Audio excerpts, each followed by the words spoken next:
Si algo ha conseguido la 13ª Semana Gastronómica de Viana ha sido poner de acuerdo a sus habitantes. Buenos, sí. Bueno. Buenísimo está. Bueno. Está buenísimo, ¿eh? Sí, riquísimo. Y es que después de los cursos de cocina, las salidas micológicas al monte, las conferencias, proyecciones y talleres, tocaba degustarlo. Se trata de las setas y los hongos, un producto típico al que la localidad ha rendido homenaje esta semana. Para el domingo nada mejor que unos pinchos.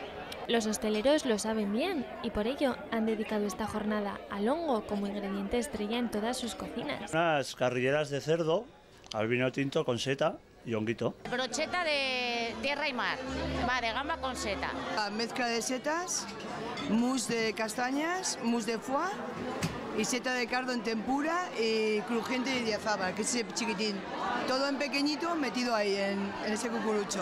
Con recetas como esta no han faltado comensales. Cientos de vianeses han salido a la calle para clausurar esta 13ª Semana Gastronómica.